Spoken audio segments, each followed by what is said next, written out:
the next video. So today we'll be talking about continuing with the error handling part, to panic or not to panic. So how do you decide when you should call panic and when you should return result? When code panics, there is no way to recover. You should call panic for any error situation, whether there is a possible way to recover or not. But then you are making the decision uh, that a situation is unrecoverable on behalf of the calling code. When you choose to return a result value, you give the calling code options. The calling code could choose to attempt to recover in any way that's appropriate for its situation, or it could decide that an error value in this case is unrecoverable, so it can call panic and turn your recoverable error into an unrecoverable one. Therefore, returning result is a good default choice when you are defining a function that might fail. In situations such as example, prototype code and test, it's appropriate to write code that panics instead of returning a result. Let's explore why, then discuss situation in which compiler can't tell that failure is impossible, but you as a human can. The chapter can will conclude with some general guidelines on how to decide whether to panic in library code. Example, prototype and test. When you are writing an example to illustrate some concept, also including robust error handling, code can make the example less clear. In example, it's understood that a call to a method like unwrap that could panic is meant as a placeholder for the way that you would want your application to handle errors, which can differ based on what rest of your code is doing. Similarly, the unwrap and expect methods are very handy when prototyping. Before you are ready to decide how to handle errors, they leave clear markers in your code for when you are ready to make your program more robust. If a method call fails in a test, you would want the whole test to fail, even if that method isn't the functionality under test. Because panic is how a test is marked as a failure, calling unwrap or expect is exactly what should happen. Cases in which you have more information than the compiler, it would also be appropriate to call unwrap or expect when you have some other logic that ensures the result will have an okay value, but the logic isn't something the compiler understands. You will still have a result value that you need to handle. Whatever operation you are calling still has the possibility of failing in general, even though it's logically impossible in your particular situation. If you can ensure by manually inspecting the code that you will never have an error variant, it's perfectly acceptable to call unwrap, and even better to document the reason you think you will never have an error variant in the expect text. Here's an example. When creating an IP address instant by parsing a hard-coded string, we can see that 127.0.0.1 is a valid IP address, so it's acceptable to use expect here.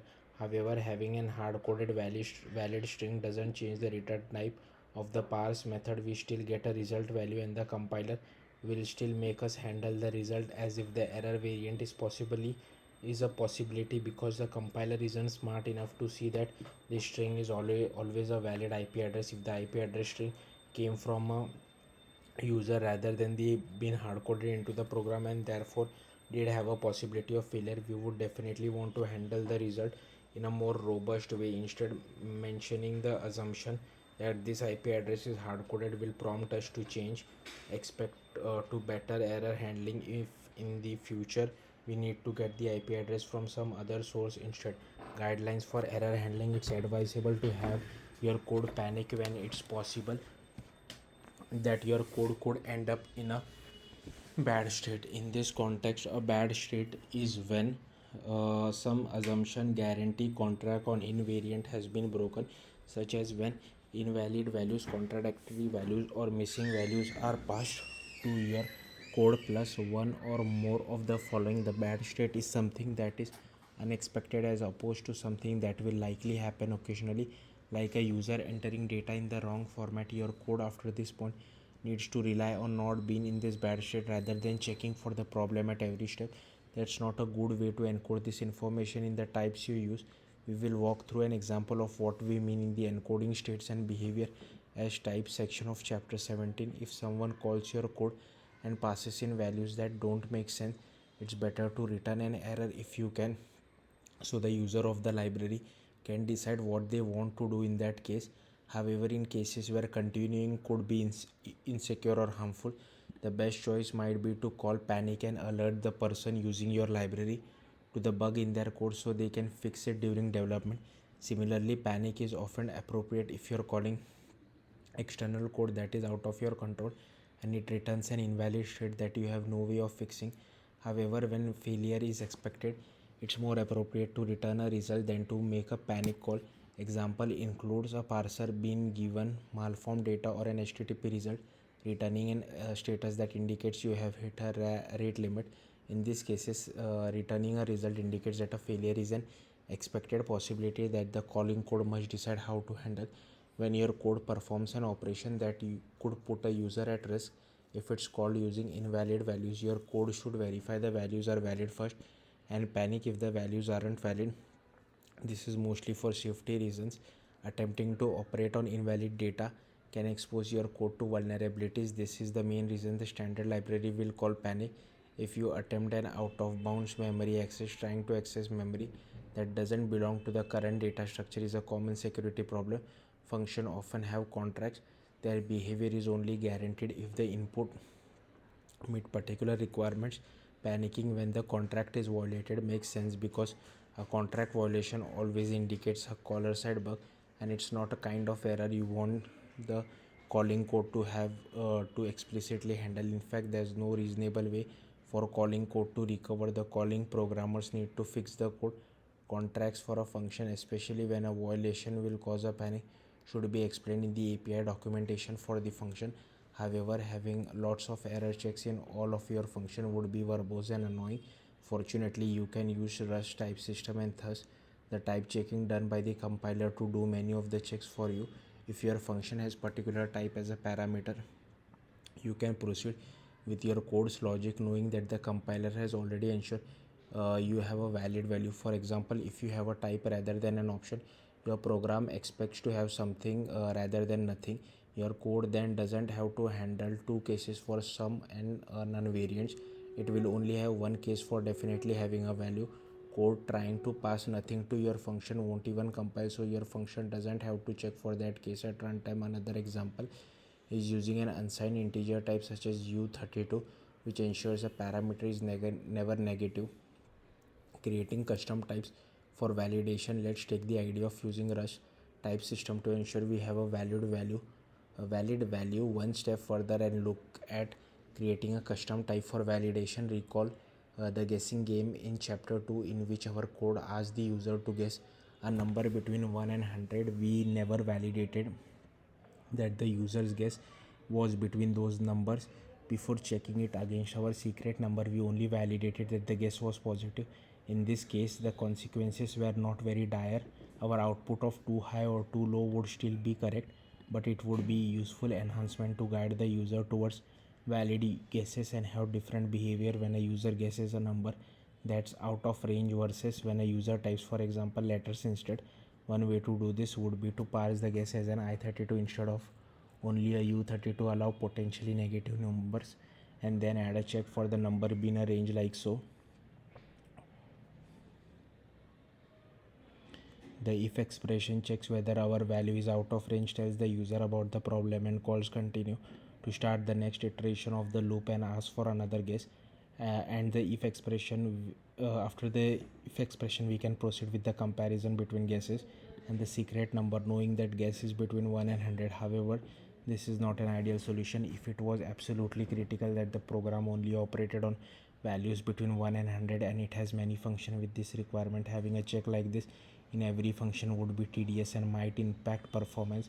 Instead, we can make a new type and put the validations in a functions to create an instance of the type rather than repeating the validations everywhere. That way it's safe for function to use the new type in their signature and confidently use the values they receive. Listing 9-13 shows one way to define a guess type that will only create an instance of guess if the new function receives a value between 1 and 100. First, we define a struct named guess that has a field name value that holds an I32. This is where the number will be stored. Then we implement an associated function named new on guess that creates instance of guess values. The new function is defined to have one parameter named value of type I32 and to return against the code in the body of the new function. test value to make sure it's between 1 and 100. If the value doesn't pass this test, we make a panic call which will alert the programmer who is writing the calling code that they have a bug they need to fix, because creating a guess with a value outside the range would violate the contract. That guess colon new is relying on the conditions in which guess colon new might panic should be discussed in its public facing API documentation. We will cover documentation conventions indicating the possibility of a panic in the API documentation that you create in chapter 14. If value does pass the test, we create a new guess with its value field set to the value parameter and return the guess. Next, we implement a method name value that borrows self, doesn't have any other parameters, and returns an I32. The kind of method is sometimes called a getter because its purpose is to get some data from its field and return it. This public method is necessary because the value field of the guess struct is private. It's important that the value field be private, so code using the guess struct is not allowed to set value directly. Code outside the module must use the guess colon new function to create an instance of guess, thereby ensuring there is no way for a guess to have a value that hasn't been checked by the condition in the guess colon new function. A function that has a parameter or return only number between 1 and 100 could then declare in its signature that it takes or returns a guess rather than an I32, and wouldn't need to do any additional checks in its body. Summary: Rust error handling features are designed to help you write more robust code. The panic macro signals that your program is in a state it can't handle and lets you tell the process to stop instead of trying to proceed with invalid or incorrect values. The result enum uses a Rust type system to indicate that operations might fail in a way that your code could recover from. You can use result to tell code that calls your code that it needs to handle potential success or failure as well. Using panic and result in the appropriate situation will make your code more reliable in the face of inevitable problems. Now that you have seen useful ways uh, that the standard library uses generics with the option and respect result enums, we'll talk about how generics work and how you can use them in your code. So we will see this in the next video. Thank you for watching. Bye.